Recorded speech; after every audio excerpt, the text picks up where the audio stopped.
Et Nantes qui passe ce soir au révélateur toulousain. Serge le disait, l'affirme, on va jauger l'étendue de nos progrès. Nantes avec Stinat et le Ref fait une excellente entame. Un quart d'heure quasiment à sens unique. Darocha et Savino. Une fois, deux fois, trois fois. Il y a Olivier Quin qui appelle le ballon. Il est tout seul, la côté gauche. Contrôle d'Olivier Quin, le centre et le but de Mamadou Diallo, premier but sur la première occasion du match. Ouverture du score de ce jeune Malien arrivé au mercato et au ralenti après la joie légitime bien sûr de Diallo.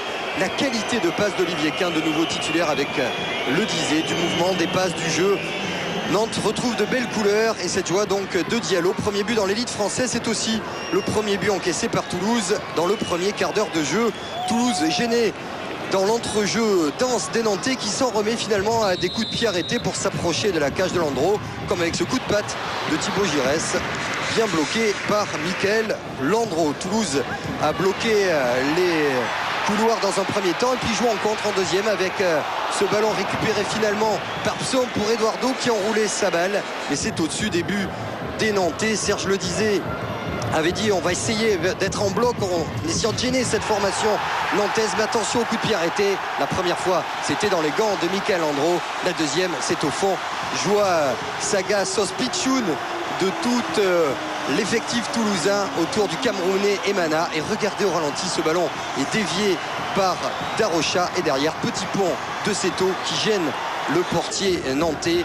C'est une égalisation très heureuse mais qui met un gros coup sur la tête du Football Club de Nantes. Albin Bondo qui va chercher Benjamin Psaume, il est solide Psaume, le centre en retrait pour Eduardo qui tente cette nouvelle frappe qui tutoie le poteau de Mickaël Landreau.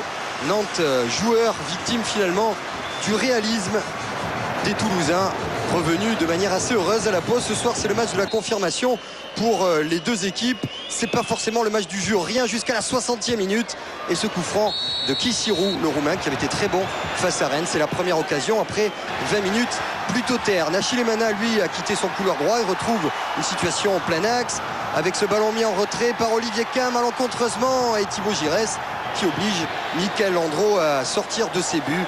Landreau, ex-porte-voix de la révolution jaune velours des Nantais. Nantes qui tient pour l'instant un bon résultat nul mais qui s'expose de plus en plus au contre toulousain avec Eduardo côté droit pour Emana. Il a levé la tête, il frappe, c'est contré. Psaume, l'arrêt de Landreau, Thibaut Giresse de nouveau, Eduardo parti de billard et Benjamin Psaume qui ne peut cadrer sa frappe. Mais on se dit au fil des minutes que les Nantais ont peut-être baissé, certes tactiquement mais surtout physiquement, devant le mouvement perpétuel de ces Toulousains qui piègent bien Nantes en contre, même si par instant, et comme sur ce coup-là, le Football Club de Nantes arrive à poser un bon jeu de contre avec ce bon ballon de Quin pour Mamadou Diallo. Il faut le bon retour de Clément. Serge le disait, se dit qu'il y avait peut-être là sur ce coup-là la balle du break et on retrouve Yapi Yapo avec Diallo, encore une fois les deux hommes qui complotent et Toulouse qui s'en sort. Dégagement de Revaux, Taider extérieur du pied gauche, c'est parfait dans le dos de la défense nantaise.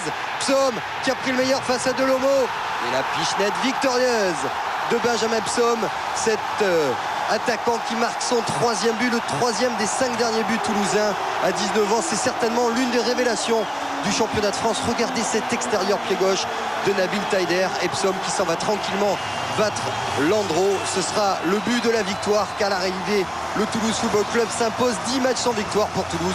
On écoute conjointement bien sûr la joie de Psaume mais surtout au départ une défaite synonyme tout de même d'espoir pour Olivier Quin, le tout au micro de Bruno Blachon. C'est parce qu'on a pris un point à Bastia et battu Rennes que tout est bon maintenant. Il faudra continuer à bosser et s'accrocher. Je crois qu'on n'a pas le droit de lâcher mentalement. Notre salut viendra par le mental aussi. Donc à nous de réagir dès mercredi. Toulouse, 6e du championnat, joue maintenant dans la cour des grands d'Europe. Ça vous surprend ? Non, mais j'ai toujours dit que ça ne me surprenait pas. Tous les week-ends, on nous en parle, on essaie de nous dire on joue dans la cour des grands, mais vous savez, il ne faut pas s'enflammer.